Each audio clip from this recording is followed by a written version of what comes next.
Hello, everyone. Hope everybody's been having a good last couple of weeks. Hadn't been on here for a couple of weeks. Got a lot going on. Going to get back to doing this Bible trivia.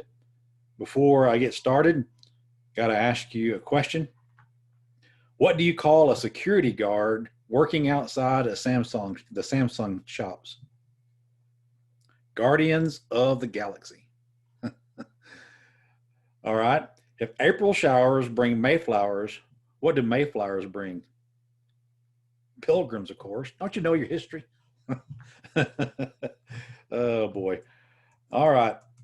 Well, let's get to our trivia questions. As you know, there's always 10 questions worth a point apiece, and then 2 bonus questions worth 3 points apiece. So here we go. Where did Hannah pray for a son, and God call to a young Samuel? Was it Philadelphia, Shiloh, or Hebron? 1 Samuel 1 tells us that it was Shiloh. Okay, question number 2. What was the ancient capital of Assyria and city where Jonah was told to preach? Was it Nineveh, Babylon, or Athens? Jonah 1 tells us that it was Nineveh. Number 3, name the site where Jacob dreamed his ladder dream, and Elisha was mocked for being bold. Bethlehem, Shechem, or Bethel? Genesis 28, verses 11 through 19, and also 2 Kings 2, verses 23 through 24, tells us that the answer is Bethel. Number 4, name the birthplace of David and the site of his anointing by Samuel. Is it Beersheba, Bezek, or Bethlehem? 1 Samuel 16, verses 1 through 13, tells us that it was Bethlehem.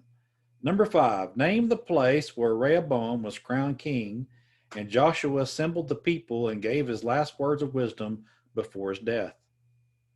Is that place Ramah, Shechem, or Joppa? 1 Kings 12, verse number 1, and Joshua 24, verse number 1, tells us that the answer is Shechem. All right, time for a bonus question. Remember, you can either do this or not. It's up to you. But if you do, you take the risk of losing 3 points, or you may gain 3 points. All right. Whose bones were buried in Shechem? Whose bones were buried in Shechem?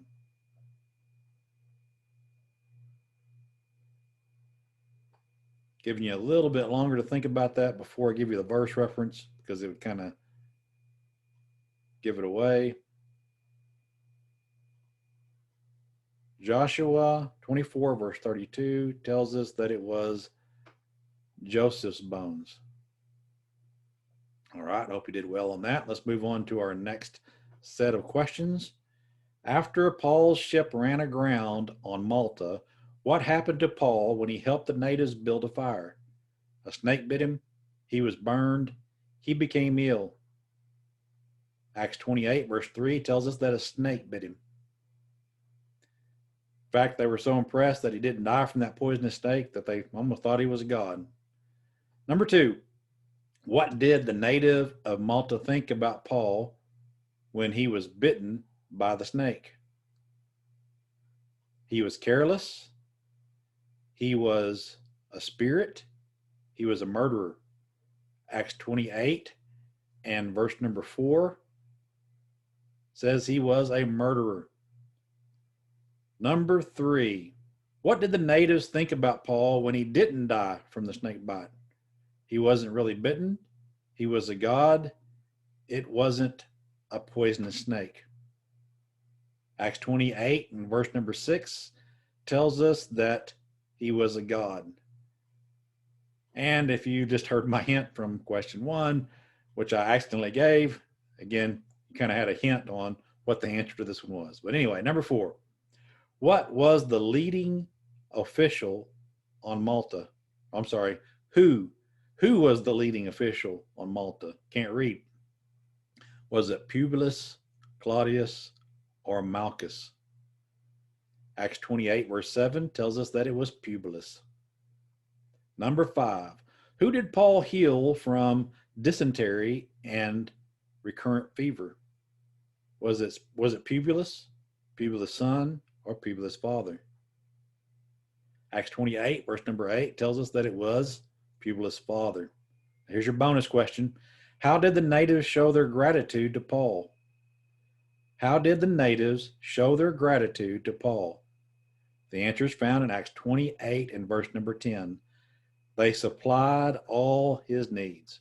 Well, I hope you did well, and I hope you have a great day.